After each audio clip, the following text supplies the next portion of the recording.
ರಾಮಕೃಷ್ಣ ಉಪಾಧ್ಯಾಯ ಅವರ ಜೊತೆ ಹೇಳ್ತಾ ಇದ್ದೆ ಸರ್ ನೋಡಿ ಈ ಎಲ್ಲ ಚರ್ಚೆಗಳಿದೆಯಲ್ಲ ಹಿಂದೂ ಮುಸ್ಲಿಂ ಚರ್ಚೆಗಳಿಗೆ ಒಂದು ಅಂತ್ಯ ಅನ್ನೋದಿರೋದಿಲ್ವಾ ಅಂತ. ಈಗ ನಾನು ಒಂದು ಉದಾಹರಣೆ ಕೊಡ್ತೀನಿ ನಿಮಗೆ. ನಾವು ಯಾರು ನರಸಿಂಹರಾವ್ ವಿಚಾರದಲ್ಲಿ ತುಂಬ ಪಾಸಿಟಿವ್ ಮಾತಾಡಲಿಕ್ಕಿದೆ, ನೆಗೆಟಿವ್ ಮಾತಾಡಲಿಕ್ಕೂ ತುಂಬ ಇದೆ ರಾಜಕೀಯವಾಗಿ. ಆದರೆ ಈ ಅಸ್ಸಾಂ ವಿಚಾರ ಇತ್ತಲ್ಲ, ಅಸ್ಸಾಂನ ಒಂದು ದೊಡ್ಡ ಪಂಜಾಬ್ನ ಗಲಾಟೆ ಇತ್ತಲ್ಲ, ಅದನ್ನು ಬಹುತೇಕ ನಿಲ್ಲಿಸಿದಂಥ ಒಂದು ಖ್ಯಾತಿ ಅವ್ರಿಗೆ ಬರುತ್ತೆ. ಆಮೇಲೆ ಆಗ ಇನ್ನೊಬ್ರು ಯಾರು ಹೇಳ್ತಾ ಇದ್ರು, ಅಲ್ಲಿ ತನಕ ಕಾಶ್ಮೀರದ ಕಡಿಮೆ ಇತ್ತು, ಅಲ್ಲಿ ಬಾಂಬ್ ಹಾಕಿದ್ರು ಕೂಡ ಯಾರು ಕೇರೆ ಮಾಡ್ತಾ ಇರಲಿಲ್ಲ, ಎಲ್ಲ ಕಾನ್ಸಂಟ್ರೇಷನ್ ಇಲ್ಲಿತ್ತು, ಹಾಗಾಗಿ ಅಲ್ಲಿ ಜಾಸ್ತಿ ಆಗ್ತಾ ಇರಲಿಲ್ಲ ಅಂತೇಳಿ. ಇಲ್ಲಿ ಖಾಲಿ ಆದಾಗ ಅಲ್ಲಿ ಪಟಾಕಿ ಹೊಡೆದ್ರು ಕೂಡ ಬಾಂಬ ಬಿಡ್ತಾ ಇತ್ತು ಅಂತೇಳಿ ನಾನು ಹೇಳ್ತಾರೆ. ಇದಕ್ಕೊಂದು ಎಂಡ್ ಯಾವಾಗ ನೋಡಿ. ಈಗ ನೋಡಿ, ಇದೇ ಬಸವನಗೌಡ ಪಾಟೀಲ್ ಯತ್ನಾಳ್ ಅವ್ರದ್ದು ಒಂದು 4-5 ಸ್ಟೇಟ್ಮೆಂಟ್ಸ್ಗಳಿದೆ, ಮುಸ್ಲಿಂ ವಿರೋಧಿ ಸ್ಟೇಟ್ಮೆಂಟ್ಸ್. ಅದರ ವಿರುದ್ಧ ಇವನ್ ಕಾಂಗ್ರೆಸ್ಸು ಏನು ಟಚ್ ಮಾಡೋಕ್ಕೆ ಹೋಗೋದಿಲ್ಲ, ಯಾಕಂದರೆ ಅದು ರಾಜಕೀಯ ಪ್ರೇರಿತವಾಗಿರುತ್ತೆ ಅಂತೇಳಿ. ಇಲ್ಲಿ ಕಾರಣಗಳು ಬೇರೆ ಇರುತ್ತೆ, ನಂಬರ್ 1. ಆದರೆ ಅದೇ ಬಸವನಗೌಡ ಪಾಟೀಲ್ ಯತ್ನಾಳ್ ವಿರುದ್ಧ ಈಗ ಇಷ್ಟೆಲ್ಲ ಆಗ್ತಿರ್ಬೇಕಾದ್ರೆ ಒಂದು ತಮ್ಮ ಪಕ್ಷದ ನಾಯಕಿ ವಿರುದ್ಧ ಹೇಳಿದಂಥ ಮಾತುಗಳಿಗೆ ರೀಜೀವ ಕೊಡುವಂಥ ಪ್ರಯತ್ನಗಳನ್ನು ಮಾಡ್ತಾ ಇದ್ದಾರೆ ಅವರು. ಬಸವನಗೌಡ ಪಾಟೀಲರು ಅವ್ರ ಪಕ್ಷದಲ್ಲೇ ಬೆಂಕಿ ತುಪ್ಪ ಹಾಕ್ತಾ ಇದ್ದಾರೆ. ಸೊ ತುಪ್ಪಕ್ಕೆ ಬೆಂಕಿ ಹಾಕ್ತಾ ಇದ್ದಾರೆ. ಸೊ ಅಂಥವ್ರನ್ನ ಇನ್ನಷ್ಟು ಪ್ರಚೋದನೆ ಮಾಡುವಂತ ಕೆಲಸ ಬಹುಶಃ ಕಾಂಗ್ರೆಸ್ ಮಾಡ್ಲಿಕ್ಕೆ ಹೊರಟಿದೆ ಅನ್ಸುತ್ತೆ. ಅಲ್ಲಿ ಪ್ರಚೋದನೆ ಮಾಡ್ದಂಗಿಲ್ಲ, ಅದು ಅವರನ್ನ ಕಟ್ಟಾಕೋಗಿ ಮಾಡ್ದಂಗಿದೆ. ಅಂದ್ರೆ ಕಾಣ್ತಾ ಇದೆ ಅಲ್ಲ, ಇಂಟರ್ನಲ್ಲೂ ನಡೀತಾ ಇದೆ ಮತ್ತೆ ಎಕ್ಸ್ಟರ್ನಲ್ಲೂ ನಡೀತಾ ಇದೆ. ಎಲ್ಲಾ ದೃಷ್ಟಿಯಲ್ಲೂ ಅವರೊಂದು ರೀತಿ ವೆಪನ್ ಆಗಿದ್ದಾರೆ, ಕಾಂಗ್ರೆಸ್ಗೆ ಅವರೊಂದು ವೆಪನ್ ಆಗಿದ್ದಾರೆ. ಸೊ ಬರಲಿ ಇಂಥದ್ದು ವಿಚಾರ. ಈಗ ಅವರು ಇನ್ನೊಂದು ಮಾತು ಹೇಳಿದ್ರು, 1500 ಕೋಟಿ ಮುಖ್ಯಮಂತ್ರಿ ಸ್ಥಾನಕ್ಕೆ ಅಂತ ಹೇಳ್ಬಿಟ್ಟು. ಅದು ಒಂದು ಇದಲ್ವಾ, ಅದ್ರ ಮೇಲೆ ಯಾಕೆ ಕೇಸ್ ಹಾಕಿಲ್ಲ ನೀವು? ಯಾಕಂದ್ರೆ ನಿಮ್ಗೆ ಅನುಕೂಲ, ಕಾಂಗ್ರೆಸ್ ಸರ್ಕಾರಕ್ಕೆ ಅನುಕೂಲ ಆಗೋದ್ರ ಬಗ್ಗೆ ನೀವು ಕೇಸ್ ಹಾಕ್ಲಿಕ್ಕೆ ಅವರು ಇದಕ್ಕೂ ಹಾಕ್ಲಿಲ್ಲ. 50-50 ಕೋಟಿ ಅಂತೇಳಿ ಮುಖ್ಯಮಂತ್ರಿ ಕಾಂಜಿ ಬಿಂಜಿ ಯಾರು ಹೇಳಿದ್ರು ಬೇರೆ ವಿಚಾರ. ಮುಖ್ಯಮಂತ್ರಿಗಳು ಅದಂದ್ರೆ ನೀವೇ ಗವರ್ಮೆಂಟ್ ಇಟ್ಕೊಂಡು ಯಾರೋ ದುಡ್ಡು ಕೊಡ್ತಾರೆ ಅಂತ ನಿಮ್ಗೆ ಗೊತ್ತಿಲ್ಲ ಅಂತಂದ್ರೆ ಅಲ್ಲ. ಅವರು ಗಾಳಿಯಲ್ಲಿ ಗುಂಡಿ ಹೊಡೆಯೋ ಕೆಲಸ ಮಾಡ್ತಾನೆ ಇರ್ತಾರೆ ಬಸವನಗೌಡ ಪಾಟೀಲ್ರು. ಬಟ್ ಅವರನ್ನ ಸೀರಿಯಸ್ ಆಗಿ ತೊಗೊಳ್ಬಾರ್ದು. ಐ ಥಿಂಕ್ ಸೀರಿಯಸ್ ತೊಗೊಳ್ಳೋದೇ ತಪ್ಪು ಅಂತ ಅನ್ಸುತ್ತೆ. ಓಕೆ, ಒಂದ್ ಸೆಕೆಂಡ್. ರಾಜಶೇಖರನ್ ಸ್ವಾಮೀಜಿ ಬಳಿ ಹೋಗ್ತಾ ಇದ್ದೀನಿ. ಈಗ ಸ್ವಾಮೀಜಿಗಳೇ ಒಂದು ಹೇಳಿಕೆ, ಸ್ವಾಮೀಜಿಗಳ ಹೇಳಿಕೆ, ವಿಷಾದ ವ್ಯಕ್ತಪಡಿಸಿದ ಹೇಳಿಕೆ, ಕೆಲವೆಲ್ಲ ವಿಷಾದಗಳು ಕೂಡ ಇರಲಿಲ್ಲ. ಪಾಕಿಸ್ತಾನ ಜಿಂದಾಬಾದ್ ವಿಚಾರಕ್ಕೆ ವಿಷಾದಗಳು ಕೂಡ ಇರಲಿಲ್ಲ. ನಾನೇ ಆನೇರ್ ಹೇಳಿದ್ದೆ, ಅವರು ಹುಸೇನ್ ಸಾಹೇಬ್ರು ಏನ್ ಹೇಳ್ಬೇಕಾಗಿತ್ತು, ಯಾವನವನು ಆತರ ಒಳಗೆ 4 ಅಂತ ಯಾವನವನು ಅಂತ ಹೇಳಿದ್ರು ಕೂಡ ಏನ್ ಮಾತು ಹೇಳಿದ್ರಪ್ಪ ಅಂತೇಳಿ. ಇಲ್ಲಿ ಒಂದು ವಿಷಾದ ಆದ ನಂತರದ್ದು ಗೃಹ ಸಚಿವರು ಹೇಳುವಂತ ಹೇಳಿಕೆಗಳು, ಇದು ಕೇವಲ ಸ್ವಾಮೀಜಿಯ ವಿರುದ್ಧ ಅಂತಲ್ಲ, ಮುಸ್ಲಿಮರಿಗೆಲ್ಲೂ ಬೇಸರವಾಗದಿರಲಿ ಅನ್ನುವಂಥ ಉದ್ದೇಶನ, ಅಥವಾ ಮುಸ್ಲಿಮರು ನಿಜವಾಗಿ ನಮಗೆ ಬೇಸರ ಆಗಿದೆ ಇವರು ಹಿಂಗೆ ಹೇಳಿದ ಕಾರಣಕ್ಕಾಗಿ ದಯವಿಟ್ಟು FIR ಹಾಕಿ ಅಂತ ಅವರು ಹೇಳಿದ್ರ? ನಿಜವಾದ ನೈಜ ಮುಸ್ಲಿಮರು ಅವರಷ್ಟಕ್ಕೆ ಭಾರತ ದೇಶದಲ್ಲಿ ಬಹಳ ಚೆನ್ನಾಗೇ ಇದ್ದಾರೆ, ಅವ್ರಿಗೇನು ಸಮಸ್ಯೆಗಳಾಗಿಲ್ಲ. ಅವ್ರಿಗೆ ಸಮಸ್ಯೆಗಳಾಗಿದ್ದಾಗ ಪೊಲೀಸ್ ಸ್ಟೇಷನ್ ಅವರಿಗೆ ಅಥವಾ ಕೋರ್ಟ್ ಅವ್ರಿಗೆ ಏನ್ ಬೇಕು ಅದನ್ನ ಕೊಟ್ಟಿದೆ. ಅದರ ವಿರುದ್ಧ ಯಾರು ಹೋರಾಟಗಳನ್ನ ಮಾಡಿಲ್ಲ. ಸಂಬಲ್ನಲ್ಲಿ ಹೆಣ ಆಗ್ತಾ ಇರೋದು 5 ಏನ್ ಸರ್ ಹೇಳ್ತಾ ಇರೋದು? ಯಾವ್ದೋ ವಿಚಾರಕ್ಕೆ ಸಂಬಂಧ ಮುಸಲ್ಮಾನ್ ಮೇಲೆ ಏನು ದೌರ್ಜನ್ಯ ನಡೀತಾ ಇಲ್ಲ, ಹಿಂದೂಗಳ ಮೇಲೆ ನೋಡಿ. ಈಗ ಸಂಬಲ್ನಲ್ಲಿ ಏನಾಯ್ತು ನೋಡಿ, ಸಣ್ಣ ಇದು ಹಾಕ್ಬಿಟ್ಟು ಇಷ್ಟು ದೊಡ್ಡ ಇದು ಮಾಡಿ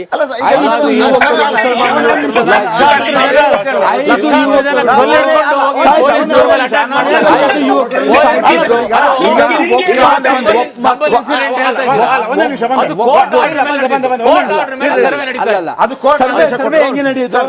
ಜೈ ಶ್ರೀರಾಮ್ ಅಂತ ಕರ್ಕೊಂಡು ಹೋಗೋದ ಲಾಯರ್ನು? ಒಬ್ಬ ವ್ಯಕ್ತಿ ಲಾಯರು ಜೈ ಶ್ರೀರಾಮ್ ಅಂತ ಎಲ್ಲರೂ ಕರ್ಕೊಂಡು ಹೋಗ್ಬಿಟ್ಟು ಮಸೀದಿನಲ್ಲಿ ಮುಗಿಸೋದ ಕಾನೂನು ಇದೆ.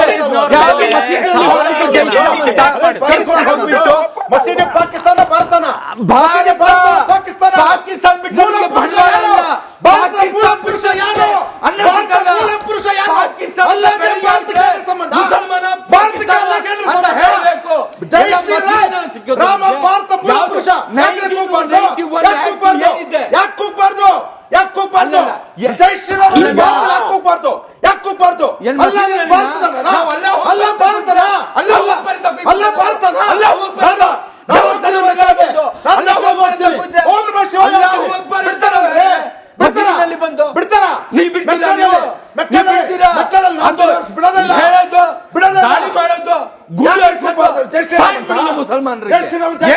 ನಡೀತಾ ಇರೋದು. ಈಗ ನೋಡಿ ಮಹಾರಾಷ್ಟ್ರದಲ್ಲಿ ಬಾಂಬೆನಲ್ಲಿ ಒಬ್ಬ ನೀವು ನ್ಯಾಯಾಲಯವನ್ನ ಒಪ್ತಾ ಇಲ್ಲ, ಸುಪ್ರೀಂ ಕೋರ್ಟ್ ನ್ಯಾಯಾಲಯಕ್ಕೆ ನಾವು ರೆಸ್ಪೆಕ್ಟ್ ಕೊಡ್ತೀವಿ. ನೀವು ಏನ್ ಮಾಡ್ತಾ ಇದ್ದೀರಾ? ನಮಗೆ ತೋಟದ ಮಾತಾಡಿರಲ್ಲ ನೀವು. ನ್ಯಾಯಾಲಯ ಸಪೋರ್ಟ್ ತಗೊಂಡು ಮುಸಲ್ಮಾನರನ್ನ ಏನ್ ಮಾಡ್ತಾ ಇದ್ದೀರಾ? ಸಾಯ್ತಾ ಇದ್ದೀರಲ್ಲ ನೀವು. ಹುಡುಗರಿಗೆ ಸಾಯ್ತಾ ಇದ್ದೀರಲ್ಲ, ಯುವಕರಿಗೆ ಸಾಯ್ತಾ ಇದ್ದೀರಲ್ಲ. ನಾಚಿಕೆ ಬರ್ಬೇಕು. ಕಲ್ಲುಗಳು ತಗೊಂಡು ಪೊಲೀಸ್ನವ್ರ ಮೇಲೆ ಅಟ್ಯಾಕ್ ಮಾಡಿದ್ರೆ ಕಲ್ಲು ಗುಂಡು ಹೊಡೆಯುತ್ತಾ? ಲಾಠಿ ಚಾರ್ಜ್ ಇಲ್ವಾ? ನೀರಿಲ್ವಾ? ಯುವಕರಿಗೆ ಪಾಪ ಕಲ್ಲು ಹೊಡಿತಾನೆ ಇರ್ತೀವಿ, ನೀವು ಮಾತ್ರ ಏನು ಮಾಡಬೇಡಿ ಅಂತ ಎಲ್ಲ ನಮ್ಮ ದೇಶದಲ್ಲಿ ಶಾಂತಿಯಾಗಿರ್ಬಾರ್ದು ಮುಸಲ್ಮಾನ್ ಅಂತ ಮಾಡ್ತಾ ಇರೋದು.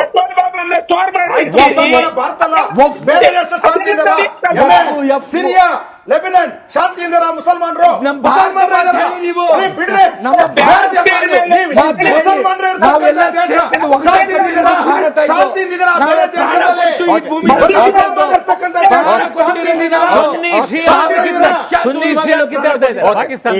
ಈಗ ಒಂದು ಮಾತು, ಈಗ ಒಂದು ಬ್ರೇಕ್ ಟೈಮ್ ಆಗಿದೆ.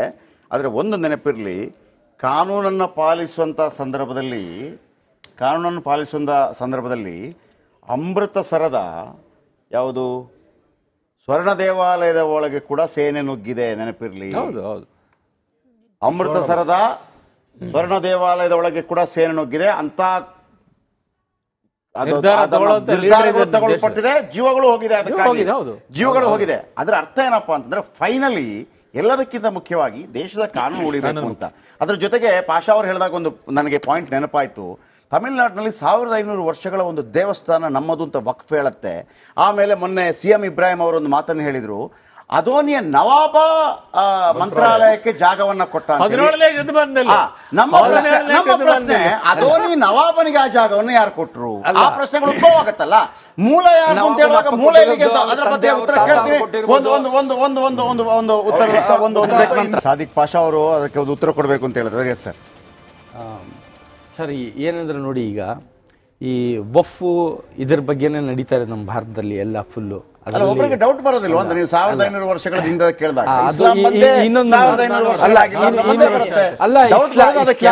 ನೋಡಿ, ಇಸ್ಲಾಂ ಬಂದಿರೋದು ಬಾಬಾ ಆದಮ್ ಅಲೈಹಿಸ್ಸಲಾಂ ಹುಟ್ಟಿದಾರಲ್ಲ, ಅವಾಗ್ನಿಂದ ಹುಟ್ಟಿದಲ್ಲಿ ನಮ್ಮ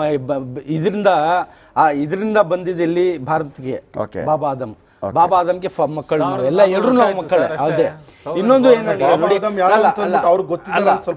ಅಲ್ಲ ನಿಮ್ಮ ಇದರಲ್ಲಿ ಬೇರೆ ದೇವರ ಹೆಸರಿದೆ, ನಮ್ಮರಲ್ಲಿ ಬಾಬಾ ಆದಮ್ ಅಂತೀವಿ ನಾವು. ಇನ್ನೊಂದು ನೋಡಿ, ಅಲ್ಲ ಮೊಹಮ್ಮದ್ ಅಲಿ ನೋಡಿ, ಅವರು ಬಂದು ಇಷ್ಟು ಅವ್ರು ಬಂದಿದ್ಮೇಲೆ ಎಷ್ಟು ಸಾವಿರ ವರ್ಷ. ಇನ್ನೊಂದು ನೋಡಿ ಸರ್, ಈಗ ವಫ್ ಜಮೀನು ಸ್ವಲ್ಪ ಕೇಳಿಸ್ಕೊಳ್ಳಿ, ನಾನು ಹೇಳ್ತಾ ಇದ್ದೀನಿ. ಅಲ್ಲ ನೋಡಿ, ಇಸ್ಲಾಂ ಬಗ್ಗೆ ಮಾತಾಡ್ಬೇಕಂದ್ರೆ ದೊಡ್ಡ ದೊಡ್ಡ ಗುರುಗಳಿಗೆ ಕರ್ಕೊಂಡ್ ಬಂದು ನಾನು ಕೂಡಿಸ್ತೀನಿ. ಒಂದ್ ದಿವಸ ನಡೆಯುತ್ತೆ ಬೇಕಂದ್ರೆ ಅದು. ಇನ್ನೊಂದು ನೋಡಿ ಸರ್, ಕ್ರಿಶ್ಚಿಯಾನಿಟಿಗಿಂತ ಹಳೇದ ಹೊಸದ ಅಂತ ಹೇಳ್ಬಿಡಿ ನನಗೆ. ಈಗ ನೋಡಿ, ಪ್ರಪಂಚ ಯಾವಾಗ ಇದಾಯ್ತು ಆವಾಗ್ನಿಂದ ಇಸ್ಲಾಂ ಇದೆ, ಹಿಂದೂ. ಇನ್ನೊಂದು ನೋಡಿ ಸರ್, ಈಗ ವಫ್ ಬಗ್ಗೆ ಹೇಳ್ತಾರಲ್ಲ, 1500 ವರ್ಷ ಮುಂಚೆ ಅಂತ. ಅದ್ ಬಿಡಿ ಸರ್, ನಮ್ಮ ಮಹಾರಾಷ್ಟ್ರ ಬಾಂಬೆ ಮಾತು ಹೇಳಿ ನೀವು ನೋಡಿ. ಒಬ್ಬ ಕಾಂಗ್ರೆಸ್ ಲೀಡರು, ಒಬ್ಬ ಶಿವಸೇನಾ ಲೀಡರ್ ಸೇರ್ಕೊಂಡು ಏನ್ ಮಾಡಿದ್ರು, ದೊಡ್ಡ ಜಮೀನು ವಫ್ ಜಮೀನು ಯಾರಿಗೆ ಸೇಲ್ ಮಾಡಿದ್ರು? ಅಂಬಾನಿಗೆ. ಅಂಬಾನಿ ಮನೆ ಯಾವ ಇದ್ರಲ್ಲಿ ಇರೋದು? ವಫ್ ಜಮೀನು ಮುಸಲ್ಮಾನ್ ಜಾಗನಲ್ಲಿ ಅಂಬಾನಿ ಮನೆ ಕಟ್ಟಿದ್ದಾನೆ.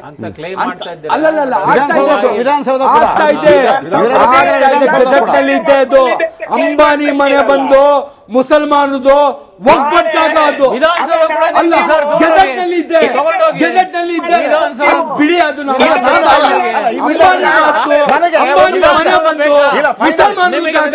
ಮುಸಲ್ಮಾನರದ್ದು ಅನಾಥರ ಜಾಗ, ಬಡವರು ಮುಸಲ್ಮಾನರ ಜಾಗ ಕಬ್ಜಾ ಮಾಡಿಬಿಟ್ಟು ಅಂಬಾನಿನಿಂದ ಶುರು ಆಗಿದ್ದು ಈ ವಫ್. ಇದು ಅಂಬಾನಿಗೆ ನನಗೆ ಪದೇ ಪದೇ ಕಾಡುವಂತ ಪ್ರಶ್ನೆ, ಈಗ ಭಾರತದಲ್ಲಿ ಇಷ್ಟು ವಕ್ಫ್ ಜಾಗ ಅದಂತಂದ್ರೆ ಪಾಕಿಸ್ತಾನದಲ್ಲಿ ಅದೇ ರೀತಿ ಹಿಂದೂಗಳ ಜಾಗ ಅಂತ ಇಲ್ವೇ ಇಲ್ವಾ? ಜಾಗ ಇರಲೇಬೇಕಲ್ಲ. ಜಾಗ ಅಂತಂದ್ರೆ ನಮ್ಗೆ ಕನೆಕ್ಷನ್ ಇಲ್ಲ. ಭಾರತ ಬೇಕು.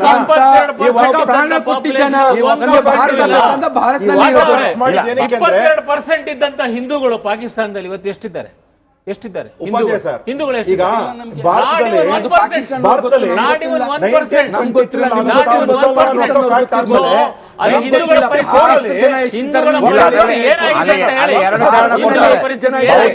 ಬಹುತೇಕ ಇಲ್ಲಿಂದ ಮುಸ್ಲಿಮರು ಕೆನಡಾಕ್ಕೆ ಹೋಗಿದ್ದಿದೆ, ಪಾಕಿಸ್ತಾನ ಹೋಗಿದ್ದಿದೆ, ಅದು ಬೇರೆ ವಿಚಾರ. ಎಂಡಿಂಗ್ ಗೊತ್ತಾ? ಇಸ್ಲಾಂ ಯಾವಾಗ ಬಂತು ಅಂತ ಈಗ ಇಷ್ಟರ ಪ್ರಕಾರ ಅದು ಇಲ್ಲಾಂದ್ರೆ ಕೋರ್ಟ್ಗೆ ದಾವೆ ಹೋಗಬೇಕು. 1550 ವರ್ಷ 2024 ಅಂತ ಹೇಳಿದಾಗ ಅದಲ್ಲ ಅಂತ ಹೇಳಿದ್ರೆ ಕೋರ್ಟ್ಗೆ ದಾವೆ ಹೋಗ್ಬೇಕು, ನಮ್ಮ ಬಗ್ಗೆ ತಪ್ಪು ತಿಳುವಳಿಕೆ ಕೊಡ್ತಾ ಇದ್ರಿ ಅಂತೇಳಿ. ಭಾರತೀಯರಿಗಿರುವಂಥದ್ದು ಏನಪ್ಪಾ ಅಂತಂದ್ರೆ ಇಲ್ಲಿಗೆ ಇಸ್ಲಾಂ ಬಂತು, ಇಲ್ಲಿಗೆ ಕ್ರಿಶ್ಚಿಯಾನಿಟಿ ಬಂತು. ಅದಕ್ಕಿಂತ ಮೊದಲು ಹಾಗಂತ ಹಿಂದೂ ಧರ್ಮಗಳಲ್ಲಿ ಮೇಲೆ ಕೇಳು ಇರಲಿಲ್ಲ ಅಂತಲ್ಲ, ಇತ್ತು. ಅದನ್ನ ಹಣೆ ಬರ ಸರಿ ಮಾಡ್ಕೊಂಡು ಹೋಗ್ತಾರೆ ಅವರು. ಆದರೆ ಬರುವುದಕ್ಕಿಂತ ಮೊದಲು ಇದ್ದದನ್ನು ಹೆಂಗೆ ನೀವು ಅದನ್ನು ನಮ್ದು ಅಂತ ಹೇಳ್ಕೊತಾ ಇದ್ದೀರಿ? ಅದರ ಜೊತೆಗೆ ಹಿಂದೂ ರಾಷ್ಟ್ರವ ಮತ್ತೊಂದು ರಾಷ್ಟ್ರವ ಅಂತ ಕೇಳಿದಾಗ ಒಂದು ಸಿಂಪಲ್ ಪ್ರಶ್ನೆ, 1947ರಲ್ಲಿ ಏನು ಅಂತ ವಿಭಜನೆ ಆಯಿತು ಪಾಕಿಸ್ತಾನ? ಇದು ಮುಸ್ಲಿಮರಿಗೆ ಮತ್ತು ಇದು ಹಿಂದೂಗಳಿಗೆ. ಉತ್ತರಲ್ಲೇ ಇದೆ, ಎಕ್ಸಾಕ್ಟ್ಲಿ ಉತ್ತರಲ್ಲೇ ಇದೆ. ಇದು ಇವತ್ತಿನ ಡಿಬೇಟ್. ನಾಳೆ ಇನ್ನಷ್ಟು ಗಣ್ಯ ಅತಿಥಿಗಳ ಜೊತೆ ಚರ್ಚೆ ಮುಂದುವರಿಸೋಣ. ಎಲ್ಲ ಗಣ್ಯ ಅತಿಥಿಗಳಿಗೂ ಧನ್ಯವಾದಗಳು.